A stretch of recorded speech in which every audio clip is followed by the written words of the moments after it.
스토리가 있는 무속 이야기 대구의 월강사입니다. 인생에는 답이 없다고 합니다. 어떤 선택을 하든 너무 망설이지 마시고 가보는 겁니다. 경험이란 소중함을 얻게 되니까요. 그럼 신기한 무속 이야기의 세계로 여행을 떠나보실까요? 울산을 빠르게 정리한 후 다시 전 대구로 이사를 왔습니다. 새 보금자리에 신당도 깨끗하고 성스럽게 모신 후 아침 저녁으로 예를 다해 기도에 임하는 하루하루가 무척이나 즐거웠습니다. 신두를 자중시켜드리지 못하는 죄책감에 시달리다가 떳떳하게 꾸며놓고 나니 몸과 마음이 한결 가벼워졌습니다. 한적한 시골 동네라 그런지 조용하고 시내를 벗어나서 그런지 동네 분들도 참 정이 많고 정겨웠습니다. 울산에서 제대로 배울 때까지는 고향 땅을 밟지 않겠다 생각을 했지만 항상 변수로 인해 뜻대로 되지 않아 속이 상했습니다. 대구에 올라오니 기다리고 있던 손님이 몰아쳐서 바쁘게 시간을 보내야 했죠. 촌이라 간판은 달지 않고 대나무의 깃대를 꼽아 손님을 받았습니다. 웃긴 게 혼자 지내서 그런지 동네 분들께서 처녀보살이라고 소문이나 많이 웃었습니다. 울산을 떠나오면서 마음의 상처를 받다 보니 사람을 새로 만나기가 무척 힘이 들었죠. 일은 쏟아져 들어오는데 제주는 한계에 부딪히니 서글퍼지기까지 했죠. 그러던 어느 날 전 꿈속을 걷고 있었습니다. 돌아가신 엄마가 꿈에 나타나셔서 알 수 없는 곳으로 저를 데리고 가서 손으로 무언가를 가리키며 제게 말씀을 하셨죠. 네 것으로 만들어. 넌 할 수 있어. 정신을 가다듬고 가리키는 곳을 보니 붓, 벼룩, 붉은 물감, 한지가 눈에 들어왔습니다. 그런데 무섭게 생긴 문지기가 저를 노려보며 싹 가자! 라고 말을 했고 당황한 전 잠시 뒤로 물러나 생각을 했습니다. 왠지 이대로 돌아가고 싶지 않은 생각에 용기를 내어 문지기의 곁으로 다가가 얘기를 건넸습니다. 어찌하면 저 물건을 제가 가질 수 있습니까? 그랬더니 눈을 더 크게 뜨고는 비웃듯 웃으며 이까짓 게 가질 수 있을 것 같아? 그럼 나랑 내기를 해서 가져가던가.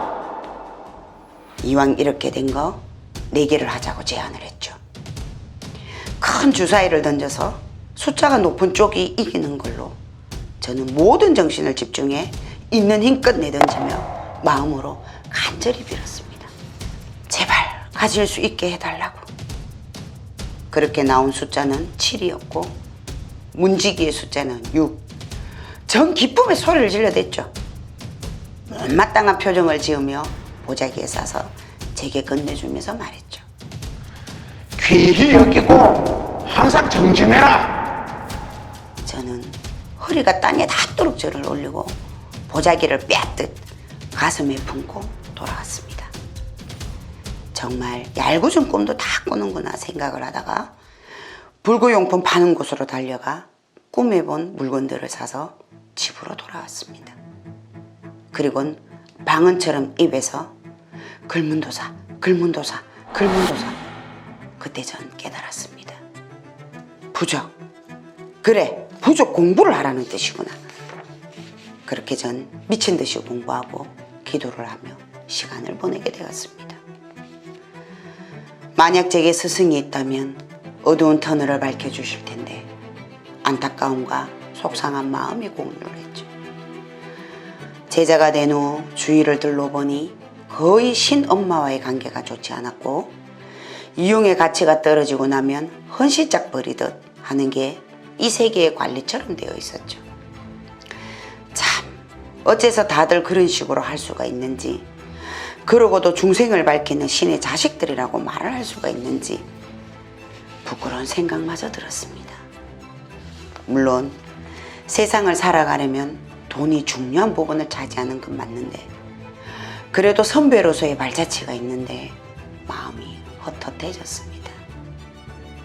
하얀 눈밭에 먼저 이 길을 가신 선배님들의 발자국을 따라가며 저 또한 뒤를 이어오는 후배들에게 존경까지는 아니더라도 손가락질만은 받지 않는 선배의 모습을 갖추며 제가 닦고 배운 것을 잘 가르쳐 후대에까지 이어지게 하는 것이 맞다고 생각을 했었는데 제 자신만이라도 노력해서 뒤에서 밀어주고 앞에서 끌어주는 모습을 갖춰야겠다고 다시 한번 다짐을 했습니다.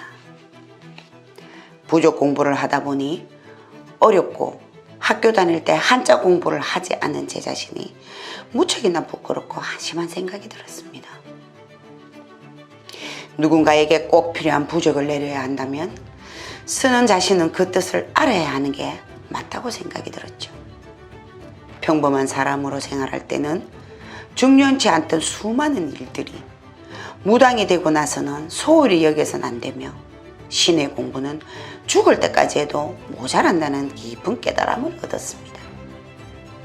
혹 여러분들도 오늘 해야 할 일이 있다면 미루지 마시고 실천해 보십시오.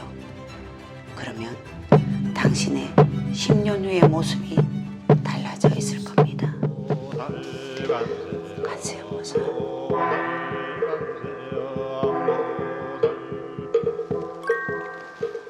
스토리가 있는 모속 이야기 다음 회가 궁금하시다면 좋아요, 구독, 알림 부탁드립니다.